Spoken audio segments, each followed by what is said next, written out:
Senator Marcoleta. Thank you, Mr. Chair. Mr. Secretary, a couple of days ago, in the last hearing when you were here, we somehow settled the issue that restitution is not a requisite for an applicant to the WPP. Is that correct?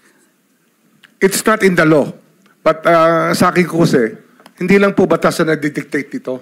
It's also what is morally right, what is expected of us. Yan po kasi, kahit hindi nilagay sa batas, mga given po yan sa ating lipunan. What do you mean by that, Mr. Secretary? Kasi wala nga sa batas yung ano. Wala nga sa batas. Yung Then, requirements ano batas? for admission to the witness protection. Ang restitution is not part of it. Yes, it is not. Oh, pero hindi ho nangangahulugan na hindi namin pwede i-layout yan depending on the case. Mr. Secretary, I am still in the stage where a particular applicant wishes to apply under that program. And there is a process. In the process, restitution is not one of the requisites. Is that correct? Opo, pero if it's in terms of this case being a financial crime, sir, this is a crime against the financial status of the Filipino people, of the Philippine Republic. I think that it's just right. Mr. Secretary, are you amending the provision of the law? No, sir. No, sir. But that is how we run the Witness Protection Program. As a lawyer, Mr. Secretary, may I ask you, in a criminal prosecution, the civil liability is impliedly instituted. Is that correct?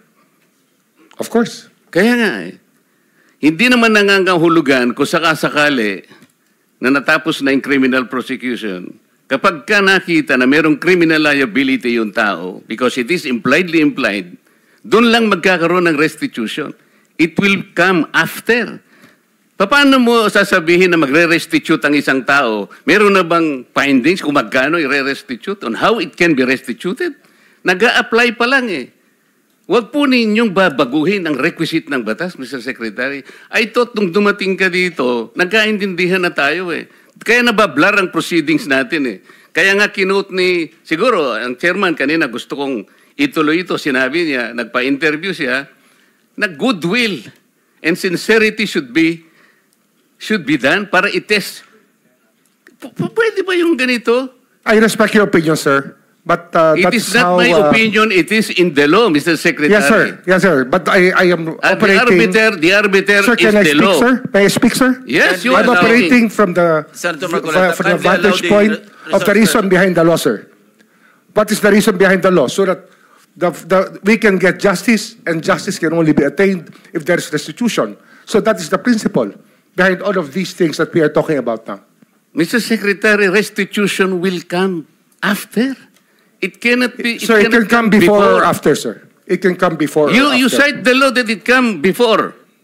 Wala nga po sa batas eh.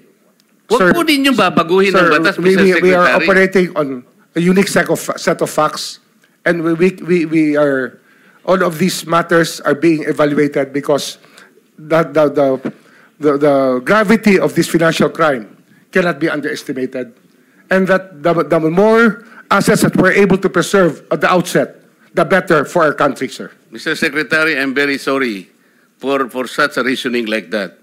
Alam mo, nakikinig I'm very sorry, sir. Bansa. Also, sir, I'm very sorry too if you do not agree with me.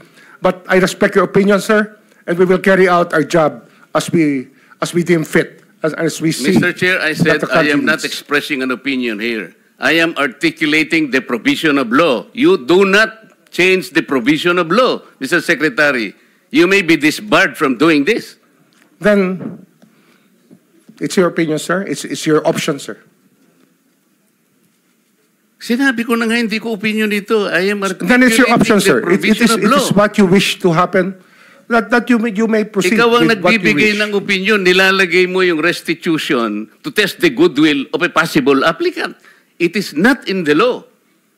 Unless you are able to point out the provision of law that it come before. Hindi ganun eh. Sabi mo na nga, and we admitted, impliedly instituted ang civil liability, but this will come eventually after the court has pronounced kung magkano ibabalik niya kung meron man. Not before.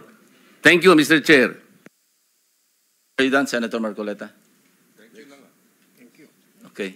So next in line is Senator Padilla.